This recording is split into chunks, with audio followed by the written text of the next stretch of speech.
I appreciate you all joining us here outside of school hours.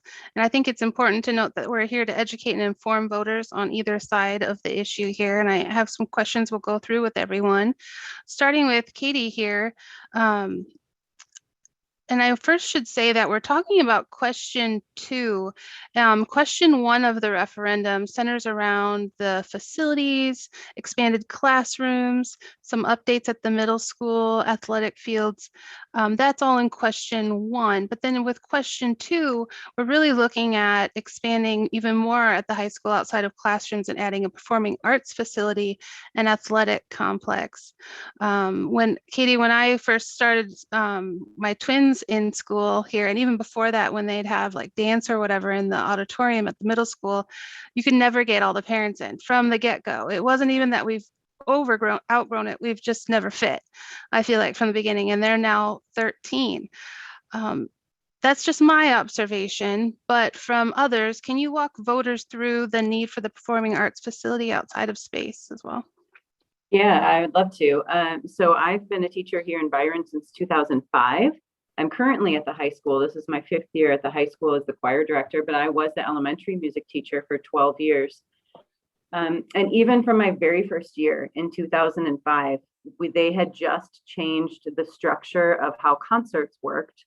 Instead of having multiple grades in a concert, they had switched down to just 1 grade per concert due to just simply not being able to fit the audience in and breaking the fire code really with the audience.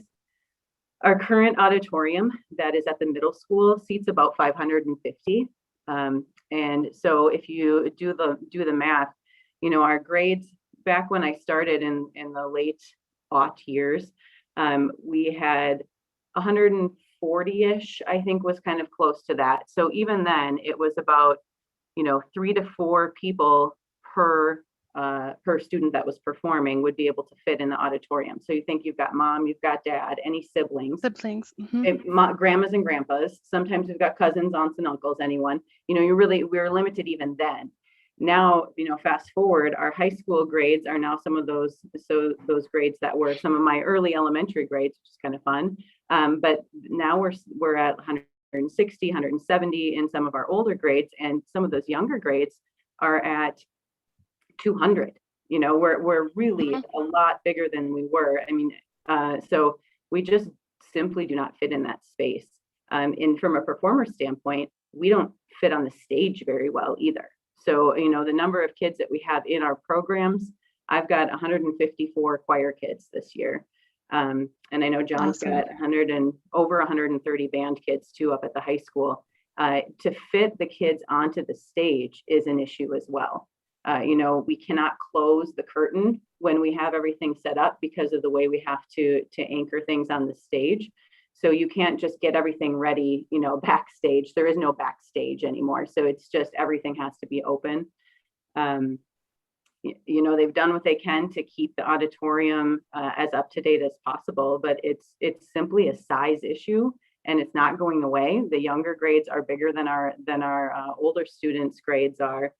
So it's just going to continue to get worse. Thank you. Yes, I've witnessed that for sure. And then in speaking to some of the students this past May, they see it too in performing with the musicals and the plays too. So they recognize that need as well.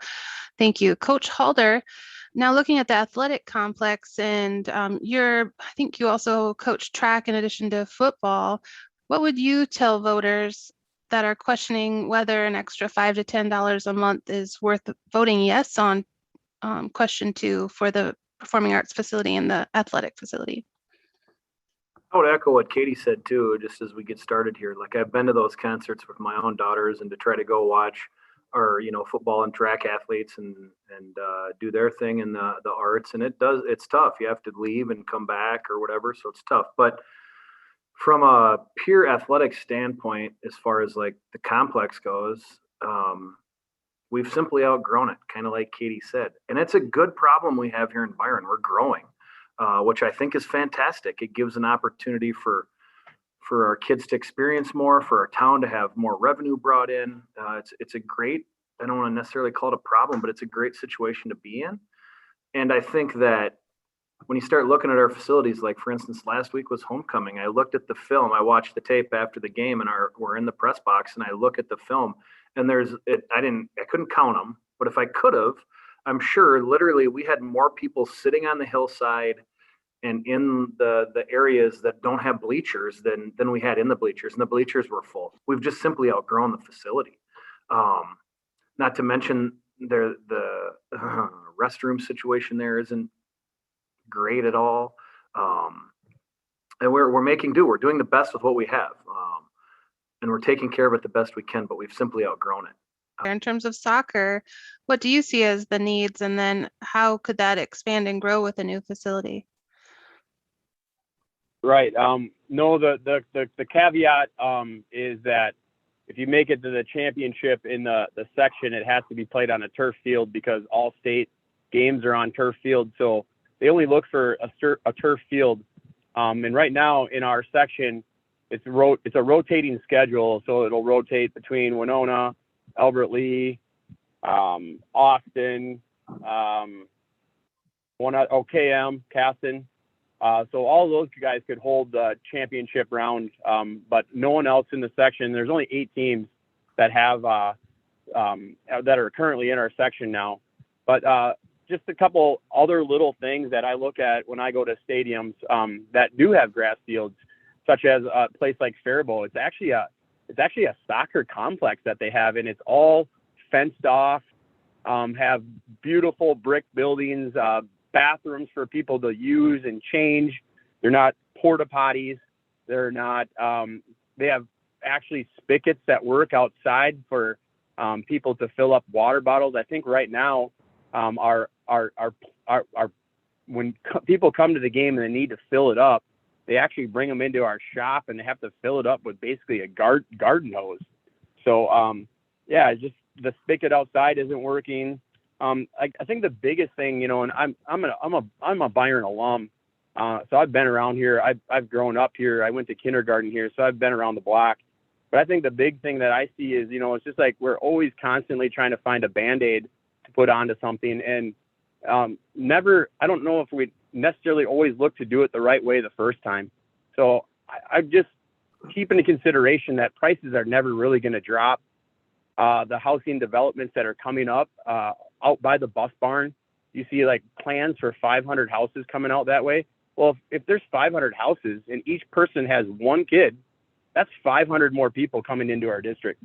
So it is never going to be, little Byron anymore. And we continue to grow, and there's no big businesses like to help really chip in with facilities like this. So I think beneficial of bringing people in and like Coach Halder noted, all these places that we have and great establishments that could thrive off of being able to host more contests here. We've been really fortunate this year that we have had such great weather. In the years past, that has not been the issue, and this has been the most that our facility at the high school, or actually at the middle school, has seen action with multi-sports, multi-level sports, gender sports that are playing on our field. And with not having a lot of rain, it's been somewhat beneficial for us because we're not tearing it up as bad. Right. In previous years, we've wrecked it so bad that we as a soccer program have had to move our home seeded playoff games. We've had to go over to Caston to use their turf field because our field is unplayable.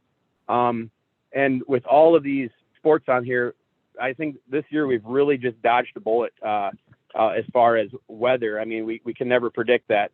I guess the biggest thing that I see too is, I kind of look long-term. I look at long-term things, and I have a 6th grader and an 8th grader. Would I love them to play in a brand new facility? Absolutely. If they don't, I would continue to vote yes. I would continue to push yes, because I want to leave something. When I leave here, I want to leave it better than when I came here. And so I'm kind of looking for building a legacy. I'm not necessarily here to put the Band-Aid on it and move on. I want it better when I left. And that's kind of the way that I've been raised. I just remember my dad back in the day, if you ever borrow some equipment, you make sure that it looks better than when you Clean it received up And better that's than kind you of, got it. Yep. Yeah. Yep. And that's kind of my MO. So I think, again, I want to see Byron continue to thrive. And I think this would be a great addition for all of our extracurriculars, with the auditorium, which is heavily needed for our fine arts, and a stadium would be beneficial to kind of put the icing on the cake. I think some people don't even know what exists out there and what the opportunities are, because they might only be a soccer family or a football family and don't realize that there's all of these other musical events or theater events or band opportunities as well. Can you kind of go into that a little bit for us? Absolutely. Before we leave the topic of the stadium, I should just chime in. As the band director, my band doesn't fit in there. We've never actually fit in there. We've been in the end zone and in portable bleachers, and at the moment we're in portable bleachers plus some folding chairs. So, just from my own selfish perspective, we don't fit. My program does not fit in that stadium.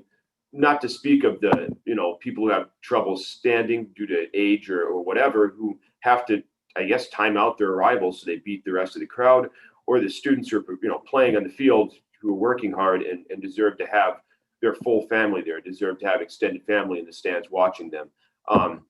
Just before we move on to the stadium, though, that's my perspective as a band director. Great point. Thank you. Yeah, to talk about the auditorium, just within the last couple of weeks, I've actually received an email from the Southeast Minnesota Youth Orchestra asking if, the auditorium, Byron Middle School auditorium, would be available for them to rent out for a concert. So these sort of groups, they're around. Like, I don't know if you're not involved in music, you probably wouldn't know about SEMIO, Southeast Minnesota Youth Orchestra, but there are performing arts groups in the area, in the greater, Southeast Minnesota region.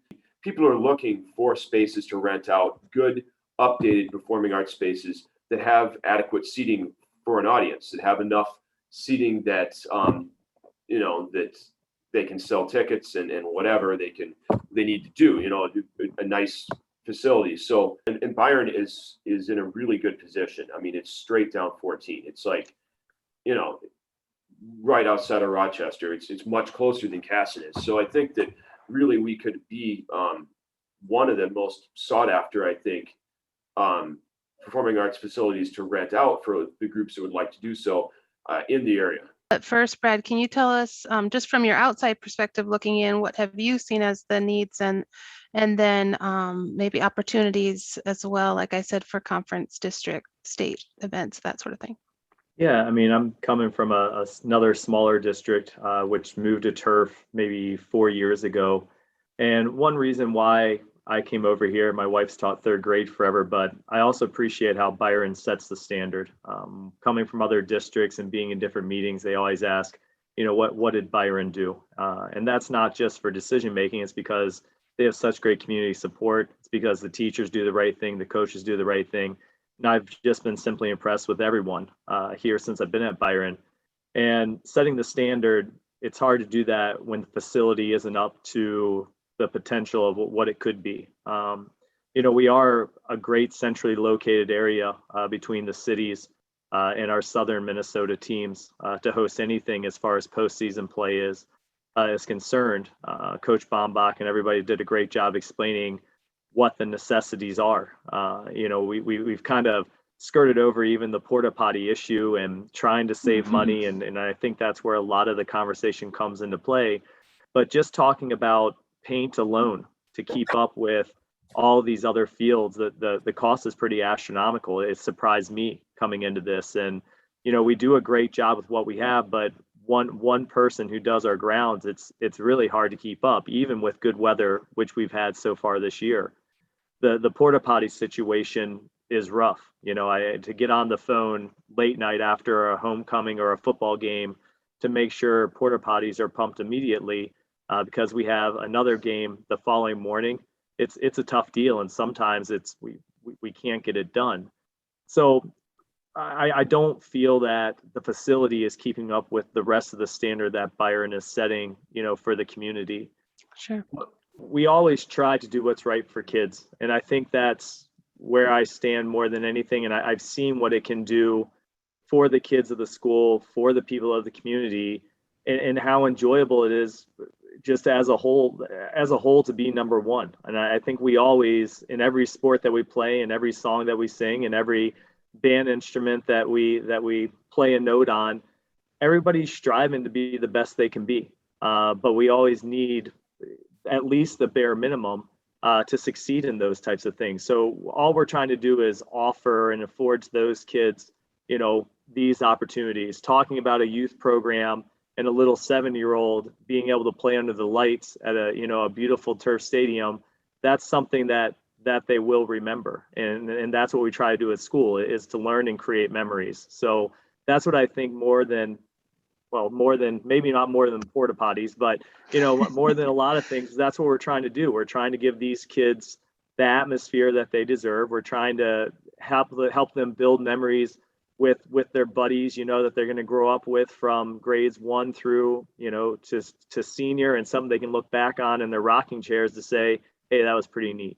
You want to understand more about what voting on question 1 and 2 would mean for you and your tax dollars. If question 1 and 2 would pass, and for the average home at $250,000, that would be $12 extra a month. So it's worth going out and using that tax calculator to understand the true impact of the referendum on your weekly budgets, your monthly budgets. And we hope that our comments here today and a little more of the detail and background will give you the information you need to vote November 2nd at the middle school. Thank you so much. Have a great day, everyone. Thanks, Nikki. Bye. Thank you.